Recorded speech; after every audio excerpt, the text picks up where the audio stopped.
Welcome to the Okiki Podcast, where we make inspirational people known. Brought to you by your host, Toluwani Obayan. You are listening to the sounds of inspiration.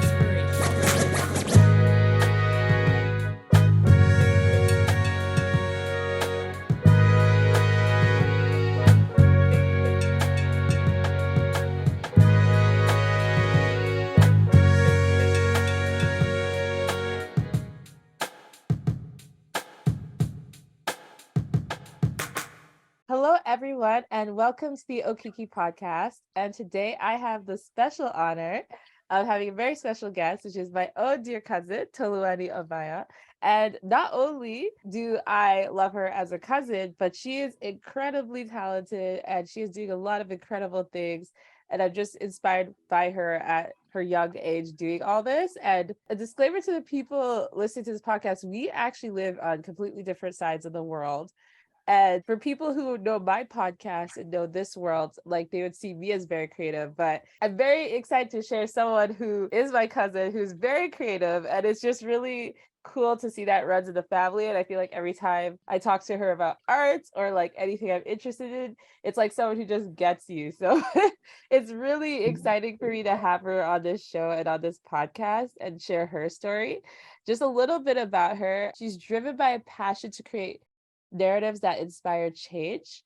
And she has written and directed and edited quite a few projects. She has a short film, Heart and Might, dedicated to fallen heroes. Her movie, This Lady Called Life, she received the Best Nollywood Award for Best Screenplay and the AMVCA nomination for Best Writer. And that film, you can actually see it on Netflix. So not only did she get those awards, but it's actually on Netflix, and even North America, you can access that film. She has many other films under her name. Another film, she has Ponzi, which you can also get on Amazon Prime. So she's doing a lot of incredible things and a lot of incredible work, which we will have in the show notes. But I'm just so inspired by her all the way across in Canada. And it's just really cool to have a cousin who's like going after arts and going after production this way. So yes, Toluwani, please share with us about you and take the stage for sure. Thank you so much. Thank you for having me. I'm so excited about being here. I've seen episodes, I've watched people who are extremely inspiring, and you've interviewed them, but you yourself are extremely inspiring. You've been doing so much wonderful work and spotlighting other people. I think that's just so generous of you. So thank you for having me. Thank you for the work you do. Thank you for being my cousin. I don't know if I can thank you for that because you had me. Right? Yeah. So I love I'm it. so glad to be here. Thank you. What do you want me to say? What do you want me to share about? Yeah, let's start from the beginning. Sure. I guess to help the audience too, like Toluwani also has a YouTube channel. She also shares a lot of ideas all the time. And honestly, it's kind of like feeling like I have a creative twin across the world. I don't know how else to put it. I love seeing her stuff. It just makes my heart so full. So I wanted to just know from your experience and your background, because we grew up in completely different sides of the world. And not that this interview is about me, but what was your creative and educational and career path that kind of led you into this field that you're in today? It's a bit of a long, winding story in some ways. First of all, when I had the chance to start specializing a bit, when I was doing my junior WAEC, something you do in Nigeria before you choose the sciences or the arts in secondary school, I was so sure I wanted to be an architect because I was good at technical drawing. And many people would say, well, you'll be an architect, you'll be so good at this. And Iron Lady, a woman amongst men, because it was most of the guys in school would go to that class. So I went in that direction. And then I realized after a while that I really didn't enjoy it that much. The only thing I enjoyed in that whole space was maybe the drawing itself, but I didn't like further mathematics. I didn't really care for physics or chemistry and all of that. I was constantly zoning out in class.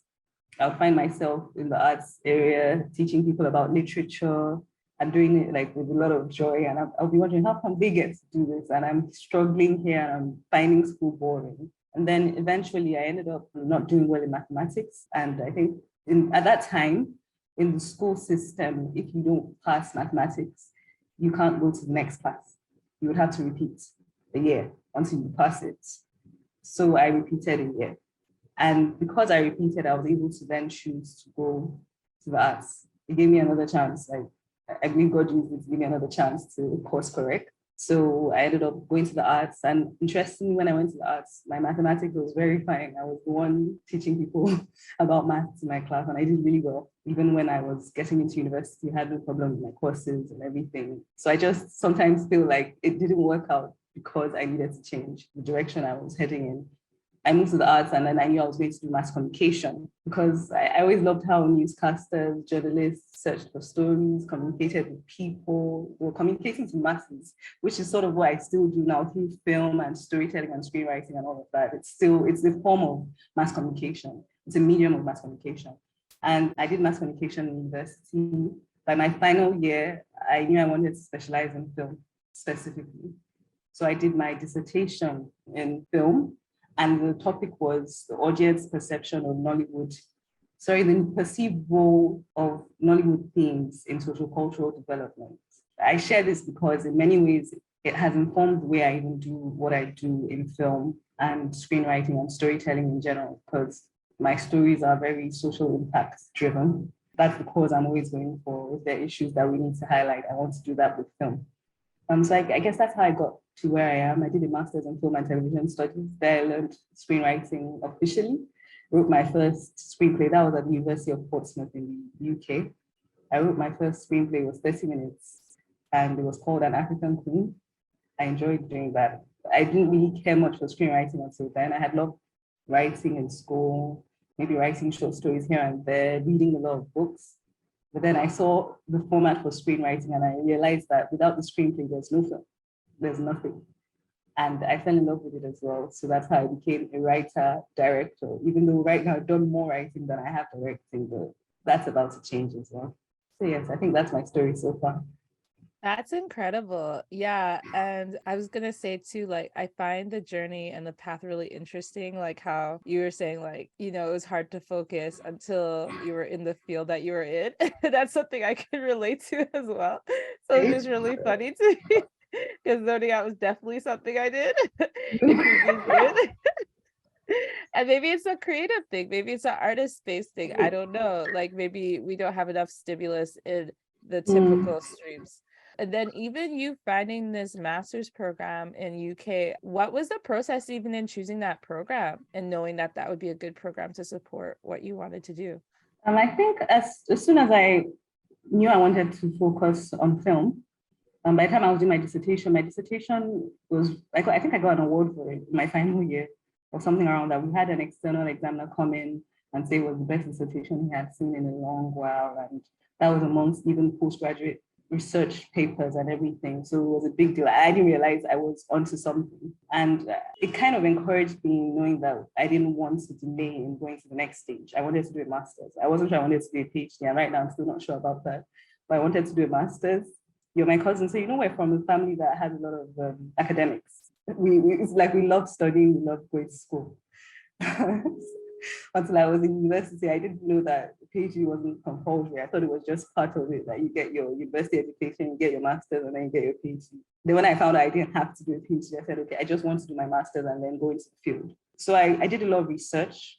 At a point in time, I was considering the University of Wisconsin in the US, Madison. But then that didn't work out. I wasn't selected. That's why I didn't go there. The second option was then the University of Portsmouth. And because my family and I lived in the UK when I was younger, I just felt like, okay, the UK would be a good place to go, maybe touch base with people I hadn't seen in years and things like that. And it was going to be 1 year. I think that informed it to the speed of the master's. I could do it full time and finish in a year. So yes, and it was a really good one. It was very intimate, a few people in class, one-on-one with our lecturers. So I enjoyed it. That's incredible. Yeah, for sure. I remember hearing about this and being very excited and just being like, oh, that's what she's into. That's incredible. I want to know what she's up to, kind of thing. And when you got back, you mentioned that first project you worked on. And I remember even being sent some of the projects you were working on and just through correspondence and getting to see it back in the day, right? Just through messaging back and forth. But just to backtrack on that, you did this master's and you knew this is what you were going to do. And what then was your biggest obstacle in entering this industry? Because I want to give the audience a background. Like, you got Hollywood, you got Bollywood, and there's also Nollywood, Nigerian Hollywood. And there's a lot of film happening in Nigeria. So just to backtrack, like, you've done this, you've gone into schooling. How did you begin to pave your way into this industry that has so much production going on? That's a really good question. It took a while, if I'm really honest. Because when I got back from doing my master's, I got back in 2014, and I started out as an editor, a video editor, a film editor. I worked as an editor for 2 years in a major production outfit in Nigeria. It's called Wale Adenuga Productions. It was one of the earlier ones that did things like Papa School, Super Story. A lot of Nigerians would know what I'm talking about. Non-Nigerians might not. But yes, I worked there as an editor, and I was editing episodes, scenes back to back to back to back for 2 years. So I got really good at it. It's now like muscle memory, even though I'm not editing professionally anymore because I'm focusing more on my writing and directing and other things. So that happened, and that was like me trying to get a little bit closer into the industry. But it wasn't automatic that you work as an editor and then get a chance to write a screenplay. But one of the wonderful things that happened there, and like I've shared about, if you hear me saying things about God, it's just because that's what I believe. I believe that when you pray about things, God guides you and leads you to the right people and grants you favor. One of the people I worked with at Wale Adenuga Productions as an editor, he was also an editor. His name is Kadi Kasum. He's now a very big director in Nollywood in Nigeria, I think in Africa in general. And we were friends there. Both of us were editors. And I remember he had this short film he wanted to do, and I was the editor that could write as well. So he was like, can we just do this thing quickly? We did it, we had very little. I think I wrote it in 6 hours or something. And we got selected for one interesting competition. We didn't win it, but that was the first time we ever worked together on something. Then life happened. We left Wale Adenuga Productions. He went somewhere else, but we always stayed in touch. And when he was ready to make his first feature, I wasn't available, but the time he wanted to do the second one or the next one, he reached out to me again saying, Toluwani, I want you to work on this. Like, I know what you're capable of, and I want you to work on this. At this time, I was already working in TV, because it's not like I was doing nothing in between all that time. I was working in television as a head writer on a show called The Other News. It's a political satire show, something like The Daily Show, Nigeria's first ever of that. And I worked there. So I wasn't thinking as much about film. I was wondering that maybe I would just go through TV. It's still very creative, a lot of expression, all of that. And then we took a break, a season. After the season was over, we had a break, and I decided to write the script. And it turned out to be something that was huge because we didn't have much money when we were working on it. It was very low budget, even by Nigerian standards. It was quite low budget. And we did it, and people loved it when it came out. It was a hit. We were surprised beyond just Nigeria. I think around Africa, Kenya, South Africa, I think Tanzania, I'm not too sure, Jamaica, Bahamas, Australia. And what was that film called? This Lady Called Life. Okay. So it went everywhere, and up till today, like up till this afternoon, someone reached out thanking me for my work on the film again. It happens like a lot. By now, I'm used to it. When I hear, thank you so much, I worked there, like, okay, This Lady Called Life.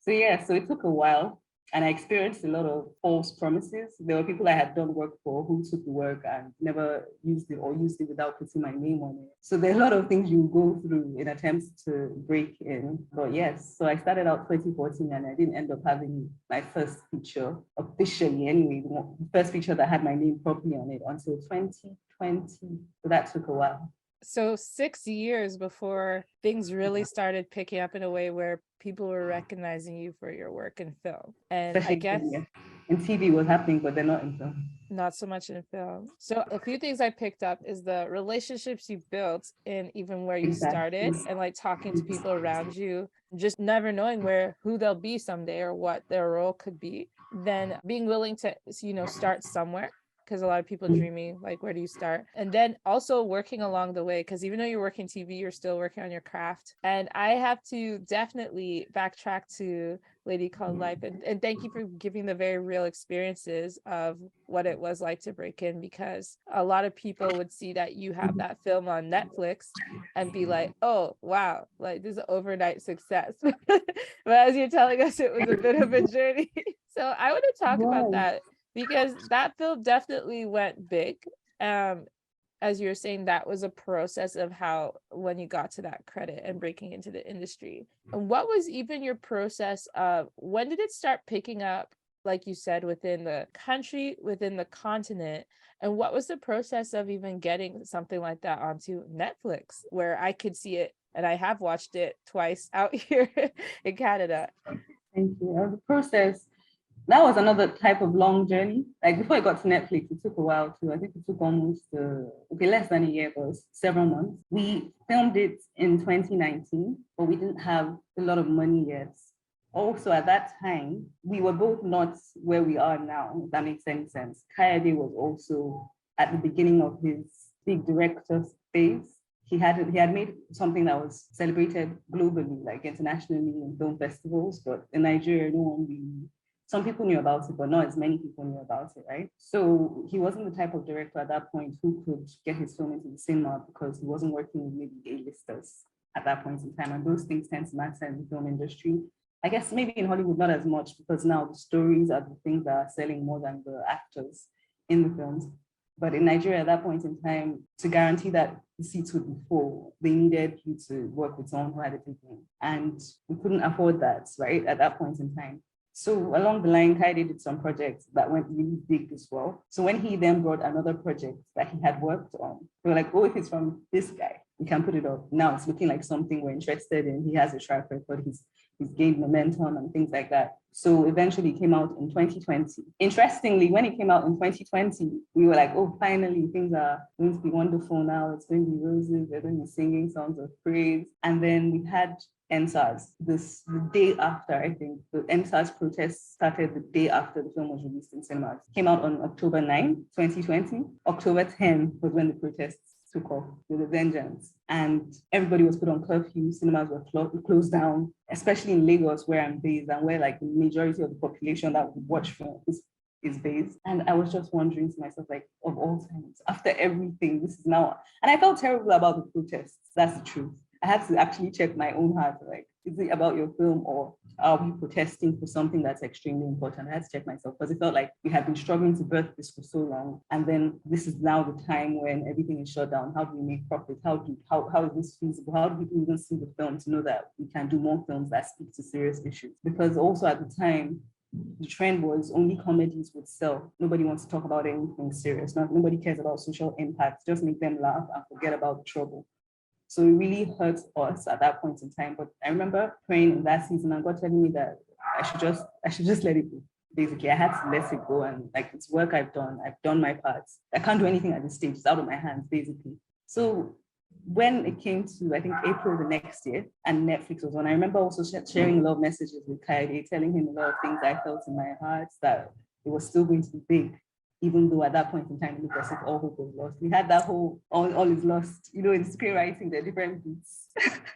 And we had that whole, the dark night of the soul, all is lost, and it looks as if the bad guys are closing in.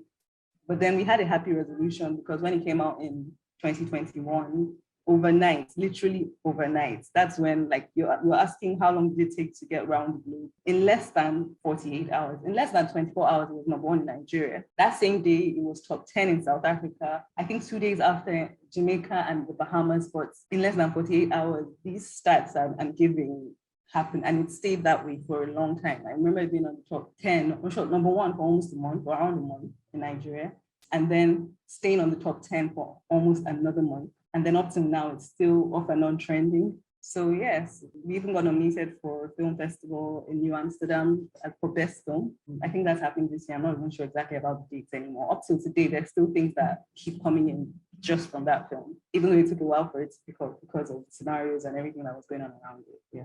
Wow, that's such an incredible story, because it's like you filmed it in 2019, you tried to release it in October, that EdStars happened. If people listening to podcasts don't know EdStars, that's something else you can look up. Very unfortunate situation that affected youth in Nigeria. So definitely a very serious situation. And we heard about it all the way out in North America too. Mm. And then, so that paused your release in the theaters. And then you had to re-release it in 2021 again. is what it sounds like. It stayed released in theaters because that wasn't really, to put it for lack of a better word, that wasn't anyone else's business. That was the time that was scheduled for our release.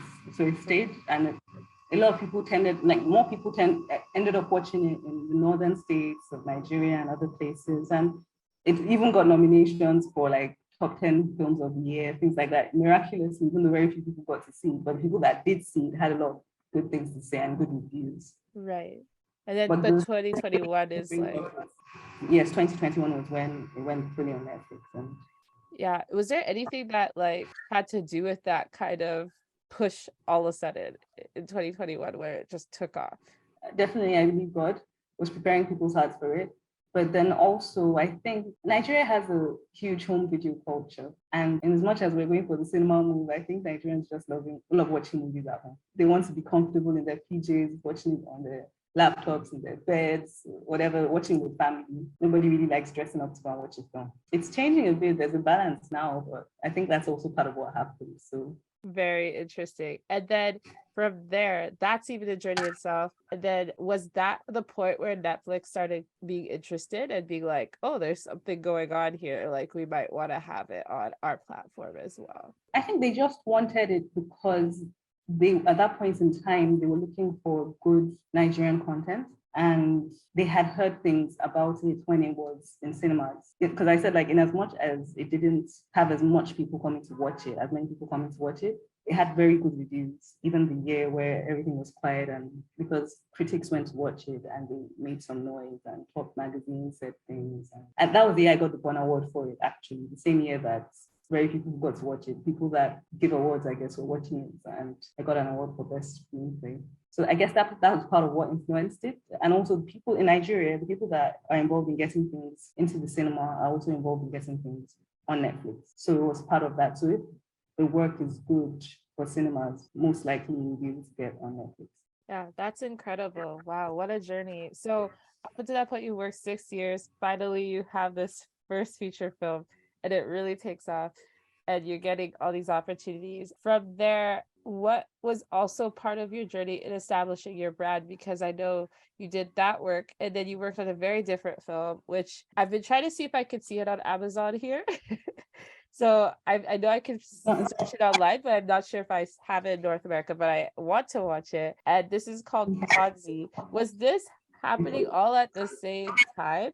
Was this a result of the success of this film? And yeah, what opportunities kind of came after this film and that led into that one as well? After This Lady Called Life, I think there were several, but Ponzi came like a few months, like several months actually, almost a year after I had written, or a year plus after I had written This Lady Called Life. In between This Lady Called Life and Ponzi, there have been several that I've written that haven't been made yet. Most people don't know that because it's like, I guess the assumption would be, well, you've had a big one. That means every single thing is just going to be lining up. But then it hasn't been that way specifically because some of those high-end concepts and would require big budgets. And we've been trying to get the funding for projects like that that have some sci-fi things and technological advancements in them. So yes, there have been stories, like I think I wrote about 7 before I wrote Ponzi, maybe not 7, I think 5 or so, back to back, and I was burnt out because I was trying to do so much. And I was also frustrated at the point because I was like, why am I writing so much and then no one is getting to see this? And people would just say, oh, she's written This Lady Called Life and she's written Ponzi, but there are so many other things in between that haven't been made yet because I guess we've not found the right home and the right amount of money to make them. Ponzi came after that. I'm just saying that to say that there were a lot of people wanting me to work on things. And I did work on those things, but then some of them hadn't been made yet. And it also taught me in that season that I have to watch the trajectory of the people I'm working with. And just because the person is willing to pay you to script something doesn't mean they're ready to make it. And for a screenwriter, it's not really helpful for your resume when you just have the script to show. You need to show the film, show that this is a film I wrote, as against this screenplay I wrote that hasn't been produced. For directors, once they make a film, that's it. It shows, it speaks for itself. And because of that, I became very selective. Like, just because you can pay me doesn't mean I'm interested. I want to know when this is being made. I want to know how it's being distributed. So yes, Ponzi came after that. It came after NSTARS. I finished writing it after NSTARS. It was difficult to write because it's supposed to be a parody satire, and I wasn't finding anything funny. I was burnt out from the season. I was part of the protests. So I remember going to the Togo where the shootings happened eventually, and I carried the whole thing that end police brutality and things like that. So when people were shot, I had a family relative of sorts who was there. He wasn't hurt, thankfully, and he came to tell us eyewitness accounts of what happened, and it was brutal. And I just couldn't believe that that could happen in my country, in my neighborhood. So I couldn't write for a bit, and I spoke to the producer, the director, and I told them I would just need a bit more time. Thankfully, they were kind enough to do that. I finished writing it in, I think, January, and they started filming not too long after that. So yeah. Yeah, that was such a wild time. I thank God you were safe, Right. because seeing that and seeing youth and being a Nigerian youth out here, it definitely was very emotional to see even from here what was going on during that time. Yeah. And so that writing process was even difficult. And I do appreciate you explaining like the in between, because a lot of times people just see the highlights, but what's the in between? That's the parts I'm very interested in as well. So Ponzi is a completely different type of story, and without giving it away, and I have some highlights of the trailer that will be in this interview as well if you're seeing it on YouTube. But what kind of inspired that story? And because it was satire, it was different. You do have some actual notable Nigerian comedians in it as well. So like, what was the process of that? Because I know with Lady Called Life, you said the budget was very small. You both were just kind of passionate about creating the story. And without being too biased, I felt like the story was very rich, honestly. When I watched it, I was like, this is very different than a typical Nollywood film. But yeah, with this one, was the circumstances still the same? Was it low budget? What kind of arrangement did you have to create this very different type of film? And what was the process of doing that? What was the process? Okay. For Ponzi, the budget was not as low as this Lady Called Life, but it wasn't the highest. And when you watch it, you realize that a lot of it happens in very similar spaces, so very few locations. But then it was more of an ensemble cast. So I guess if anything went into spending, it was more of the casting than the actual locations and infrastructure for filming and sets and stuff like that. Process for that was based on a true story, true experience, loosely based. Joshua, my brother, your other cousin, and I, during our NYC is something we do in Nigeria. It's almost like a leap year, or a gap year. I don't know what you call it in Canada, but where people just go off for a year and do something. But then this is mandatory in Nigeria, where everyone has to do something that we serve the nation, almost like a paramilitary of sorts, but really junior paramilitary. And you get training and maybe teach in school. It's just a whole year and the government pays you. So during our NYC, we stayed in this neighborhood in Lagos. That was the first time we were living away from home in Nigeria. Before then, I had done my master's and I had lived alone in the UK. But now back home, this was the first time we're living alone. I'm living alone in Lagos, and Lagos is wild. So we lived on this street called Agbo Cruz. And this is my brother and I, who were coming from very pampered isn't the word, very secure, a secure setting where everything is controlled. And we were going into the streets where you're literally stepping out and you're seeing someone smoking a blunt. And you're just like, what is going on here? Because you've never experienced that before. But it was very interesting. Because in as much as like before, those people like that would have been othered to us. There were people that we didn't necessarily interact with. But then we're seeing them every day and they're actually being nice. Like, oh, welcome back from work. My brother, he used to rap then, and he's going J.O.B. Oh, J.O.B.'s sister. And it was just very interesting. Some of them were people who would fall prey to something like a pyramid scheme. At that period in time, there was a pyramid scheme called MMM that a lot of people fell prey to on that street. And the whole ideation of the story was, imagine this happening on that same street. The characters were not too far-fetched. It wasn't difficult to really imagine them because these were people I had seen and had interacted with. Even though it was a bit from a distance, I was going to work and I'll come back and then we'll talk a bit when I buy things at the Malam shop. In this story, there was a Malam shop because of the Malam shop on that street. So yes, it was just from true experiences and interactions with the world that we were not necessarily familiar with before NYSC. So that's why it looks very different. It doesn't look like, oh, this is the kind of thing Toluwani would know about. She was a very calm lady. This Lady Called Life looks more like me. But Ponzi was more like, this is me observing the world around and finding beauty in it and still trying to give a voice to people who couldn't understand how they could have fallen prey to a situation like that. But beyond that, using that as a metaphor for the ways in which corruption was scamming Nigerians. making big promises and then not fulfilling because we were not asking the right questions and we were not paying attention to how these things really work. So yes, that's how. So at the end of the day, it was still social impact, but just from a different angle. And in some ways, too, my experience in TV, in satire writing and comedy writing and stuff, really helped with that because I was head writer on the other news, which was about that.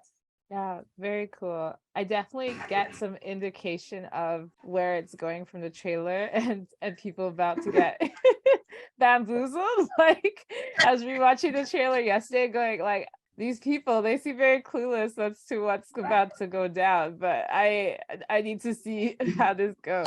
Yeah, again, with this one, when it was released, how was that process? Now, this is a year after. And another thing, even when you're saying end stars, maybe it didn't affect you guys the same level, but we were having the lockdown over here, for example. So this is like a year after all of that. You've written it, you've worked on it, it's released. What was the reception? And then again, this is another film that got to get picked up by another distribution channel, being Amazon Prime. Maybe it's other ones as well. You can definitely fill that in. But yeah, how was that like for you and your team? And were you partnered with the same writer that you partnered with in Lady Called Life for this one? Or was this completely... Same director. Yes, it was the same director, a different producer this time. Okay, cool. The process for this, or should I say the aftermath of it, was a bit different. I wasn't sure how I felt about the aftermath. It wasn't as, oh, let's just think joyous songs of celebration. It was mixed. The reviews were very mixed. Some people loved it and some people hated it. And I was like, why?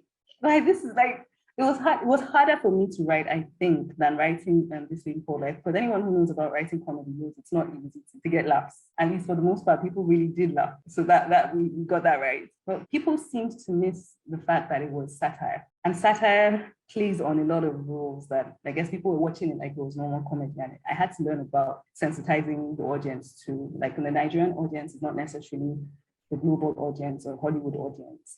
The things that the different nuances of comedy that might be understood elsewhere might not really be appreciated in the African sense because of what we enjoy as comedy. And I didn't factor that in when I was trying to write something satirical. So people would watch something and say, but that's not realistic. I'm like, it's satire, that's the point. You blow things out of proportion at times because it's satire. I wish I could grab a mic and just let me explain what was happening here and there, but then it taught me too that once the story is in the audience's hands, you have to let them have, like, it's in their hands now, it's no longer in your hands. The film is never over until the audience has watched it and experienced it, and they have the right to give their spin on it. That's how art is, it's subjective, so I didn't need to go and start defending myself. I'm up and down around the place. But the other sides of things too was that based on budgetary limitations, the way I wrote the script wasn't necessarily the way it was filmed. And the director was very open about why he made the decisions he made and why he had to do some things a certain way. I wrote it with a lot of camera insinuations because as a screenwriter, you're not supposed to direct the director, but almost like, this is what we could do. This is the kind of reference for what I'm writing. And if we had all the money in the world, we would have done it that way, but we didn't have all the money and we didn't have all the time. So I wonder sometimes what it would have been like to see that version of the film. Sometimes I imagine it in my head because it's like the film I didn't get to see. All in all, the reception was like, the people that loved it, loved it. It got a lot of celebration too. We got to be on some airways. I think it was on Qatar Airways. I think it's still on Qatar Airways right now, on Turkish Airways Airlines too, if I'm correct. So a lot of people were watching it when they were in the air. Some message when they got back and say, okay, they watched this and they loved it. Then it got taken in by Amazon Prime. But the difference on this is that I am not super sure about the reception of Amazon Prime. I don't know how it works in comparison to Netflix, but I wasn't really involved in the distribution aspect of it. Once the producer came into the picture, he took over the rest of it. So I didn't get to know much about how that went, apart from when things show up on Amazon. And, oh, now it's on Amazon, thank you. I didn't know when it was on Qatar Airways. I just found out. And now it's on Qatar Airways. Yeah, so that was, so I'm not as, I guess, connected to that story based on how it has been, because it's not really, it doesn't feel like it's mine anymore. Does that make sense? Yeah, it does completely. I think it's really interesting to give some background of some of those processes for someone who's watching this and seeing you and seeing what you're doing and wanting to be inspired to go after some of those dreams themselves. Like, what does that actually look like practically, you know, and what are those processes? Is it straightforward? Is it not straightforward? Like all of that in between. something I do want to kind of get into is I talked about the obstacles of getting into the industry, and you talked about how it took like 6 years.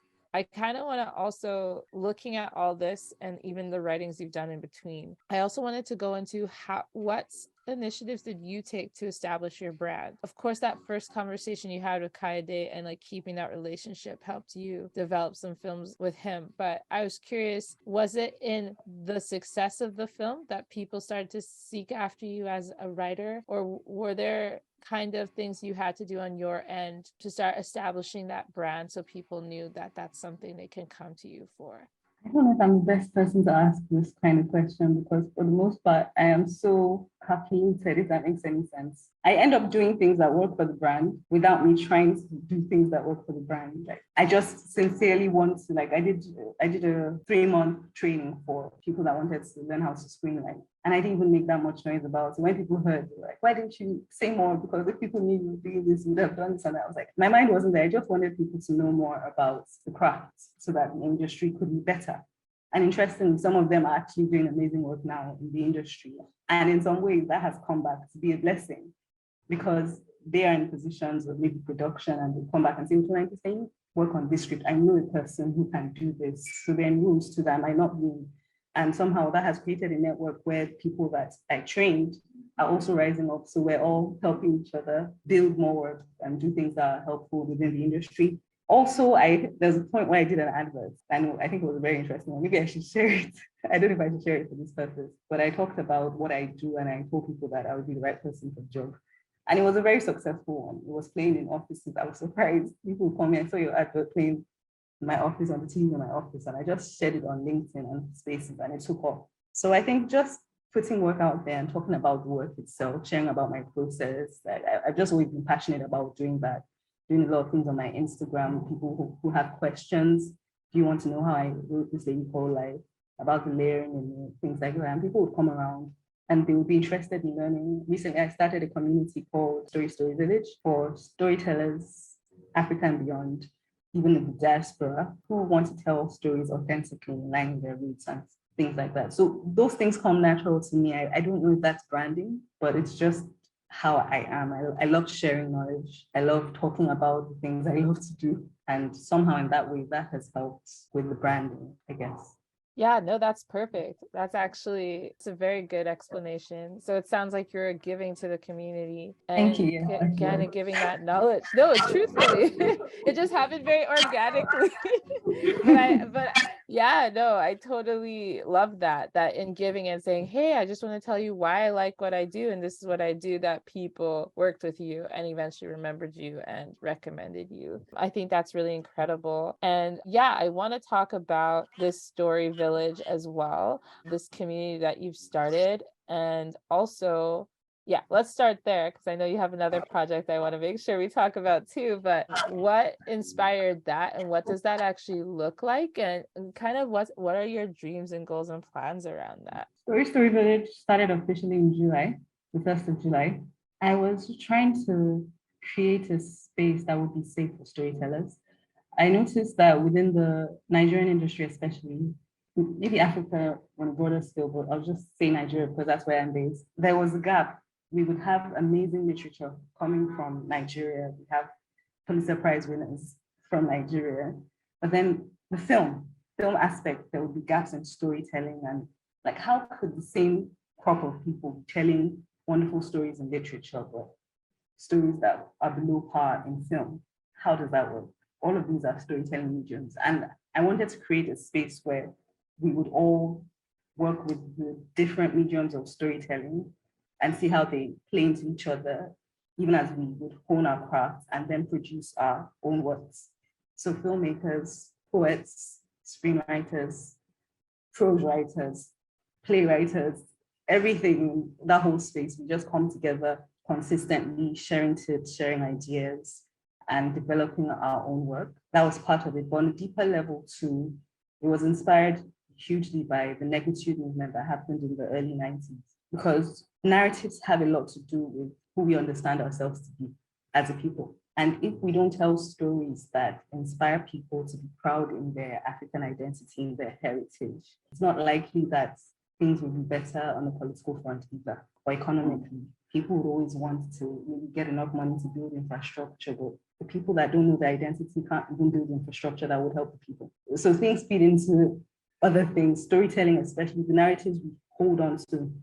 Over there in Canada, you have very strong narratives. In the US, there's strong narratives, the pursuit of happiness, things like that. Those things play into everything else within the culture that then turn to impact the way they do the work that they do. So Story Village on a Broader scale is also trying to create work that inspires the society to believe in the truth of our identity through stories. So yes. That's incredible. And is this like an online community that people can join? Is it like kind of like a subscription community that they're part of and that you're leading?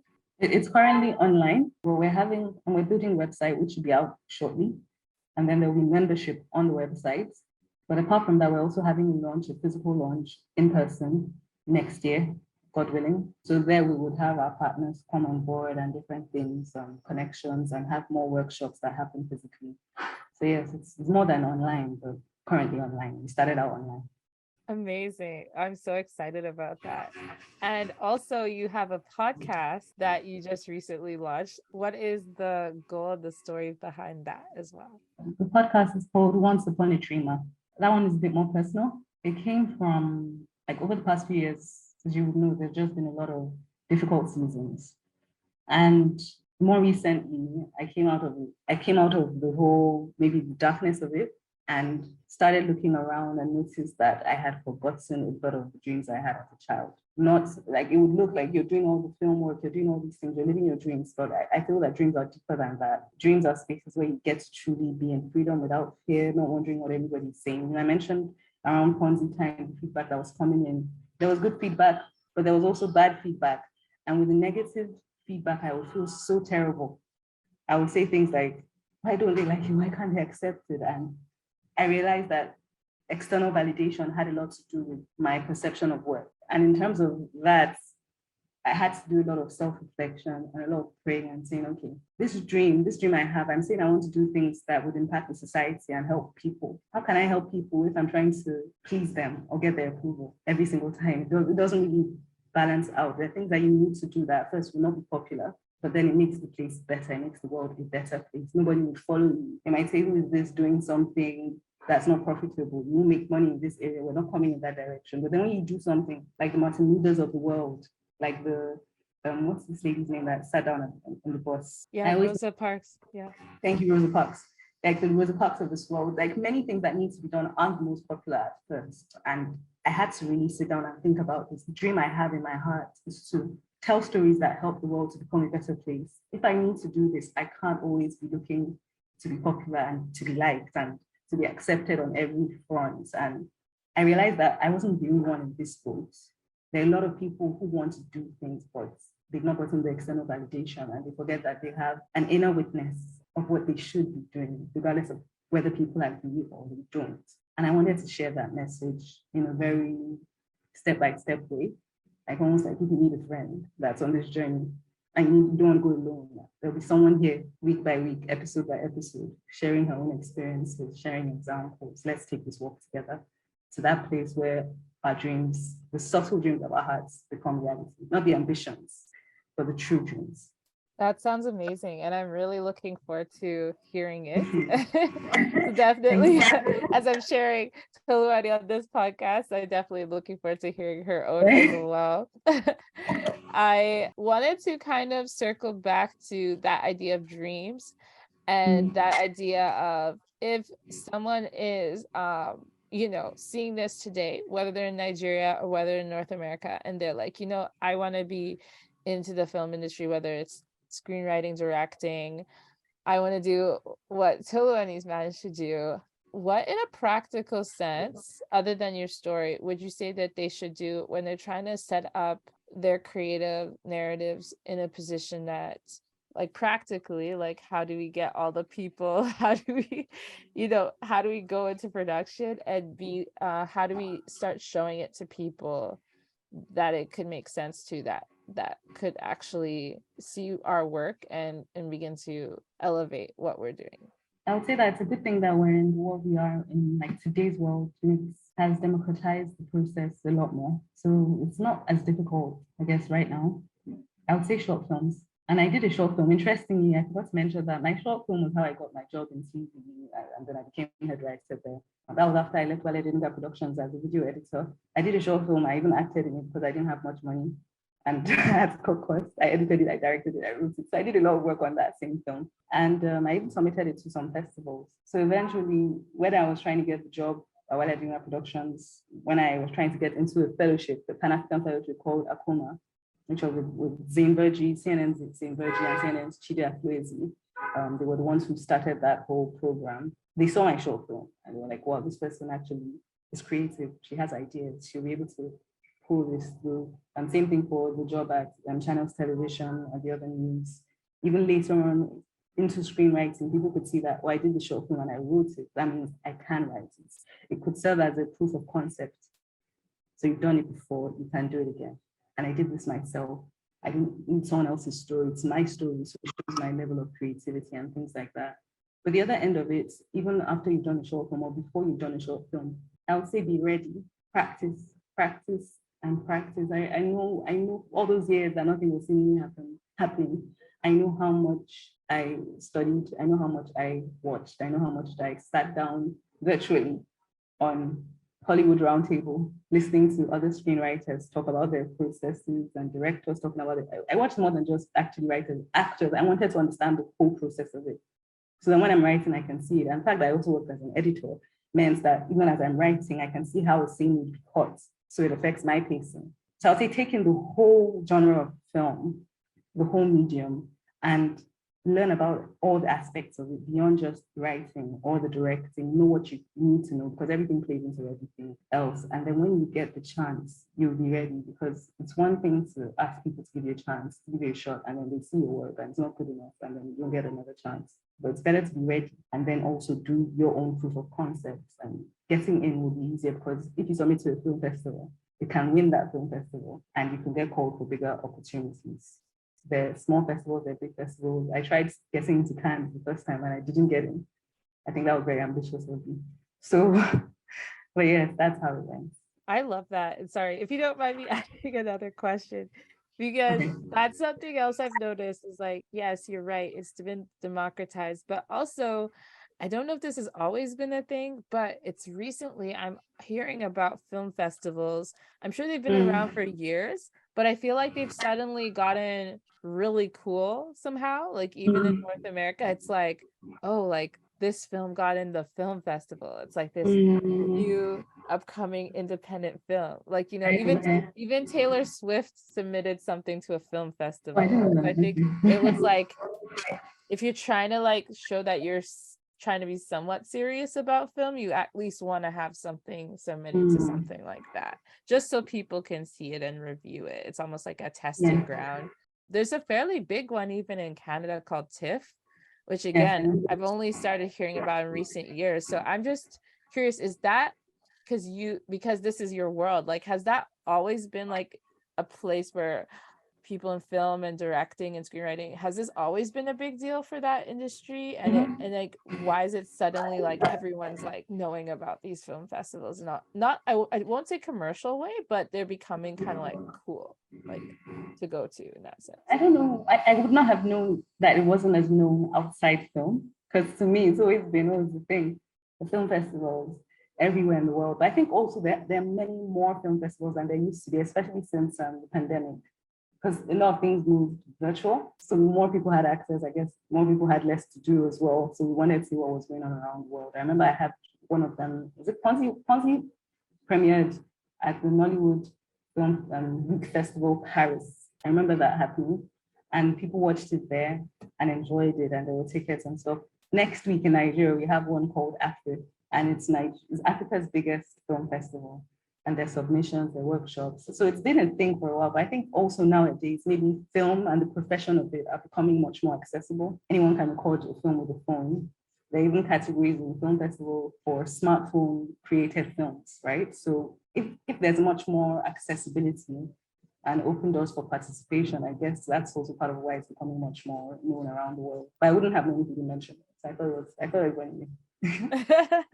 Yeah, it's like becoming like I don't know what the word is when people want to join like that cool new scene going on. Right. It's like they want to be seen as, and it's like going to an art gallery, like, oh, we're going to the film Exactly. festival. So it's kind Very of like true. has that vibe about Mhm. it, which I think is really cool. It's just kind of interesting. Like in the recent years, I feel like it's really picked up and That people trend. knowing about it. Yeah, the trend. And then I guess like my final question for you, well, no, I have a few actually, but where do you see you and your production and what you're doing in the next 5 years? Now that you've started this journey, now that you have so many ins and outs of, how to work with different people, how to review deals and projects, like you mentioned, what do you hope you can do with like your production company and what you're working on in the next 5 years? 5 years, God willing, I would love to make more original films because for a long time, like I mentioned, I've been doing much more writing than directing, even though I started out wanting to do directing and then writing just came along and I fell in love with it. But now I'm realizing that there are a lot of stories I want to tell the way I want to tell them. Because the thing about screenwriting is that you can only do so much. You can have a picture in your head. But then when it gets into the director's hands, the director also has their vision, which is the ruling vision for that project. And it's just how it works. I'm glad I've been able to experience both ends of it. But there are films that I've come up with, the ones I've written, there's some I'm still writing that are very precious to me and I don't want to give someone else to do. Like I can already see the story world, I can envision it. I'm also good with graphics. So actually I'm a good director. It's just that I've enjoyed staying behind the scenes a little bit too much. So in this coming years, God willing, I would like to make more of these films that really speak to issues that I think are extremely important, but in very beautiful ways, in very enjoyable ways. Hopefully with you as well. You know I say that. So yes. Oh yeah, I love that. And yeah, I have hinted to Toluwani that it'd be awesome to work on something together. So Yeah. I'm not naive to the fact that film is a huge process. I have to say, like as a cousin, like I'm extremely proud of you that you've even gotten to these platforms. And I assumed it would be a process. And I think when people go into it, they should definitely go into, yeah, like making those connections and having the patience, like you're saying, and not expecting like that's the only outcome of success. So definitely very proud of you. And I know that there's so much learning that's happened in that. So I'm excited to just collaborate creatively in general and see. But yes, that's for future future thoughts for the audience. And also for where you are today, Tolani, everything that you've learned, what do you value the most about your position that you're in today? Yes, I would say, for what I value, I would say the gift of influence. I think I'm not sure if that's it, but right now that's what comes to mind. I think that's the whole point of storytelling. I think that's why I do it. Not because I want people to necessarily follow me, but if you have something to say and people get to listen to it and it somehow helps the society, I think that's a big deal. Because there are a lot of people saying things that destroying lives and pushing the wrong values and leading people into depression and stuff. There's just enough to make people sad and down. But how about giving hope with the words I speak or with the stories I share? I think that's a big deal. The fact that I get to do that, to show people a dream. Talking about once upon a dreamer again. Stories are like giving a person the proposition of a dream. You can see things differently. You can look at it this way. It's part of why I left the news side of mass communication, because I noticed that you just give the news and people listen, but it doesn't do much. It's just information. But if I tell you a story, it's possible that you can drop your guards down for a minute and consider what I'm saying and maybe change your mind and decide to go in a better direction. In This Lady Called Life, it takes on the subject matter of abuse, parental abuse, sexual abuse as well. And the mother there has been very verbally abusive to her daughter since she was a child. And something happens and she has to face herself and realize that she was the monster in the situation. And the hope in writing that kind of story is that a lot of people within settings I have grown up in, I've seen them go through parents who speak like that to them. And nothing is said because it's a culture that's supposed to respect elders. Meanwhile, you're destroying this child's self-esteem. And I didn't want to watch that anymore. I saw some things and I didn't want that to continue. So I said, if I can tell a story through a film, that would touch people. And people would watch it and they would cry. They would show their parents. The parents would cry.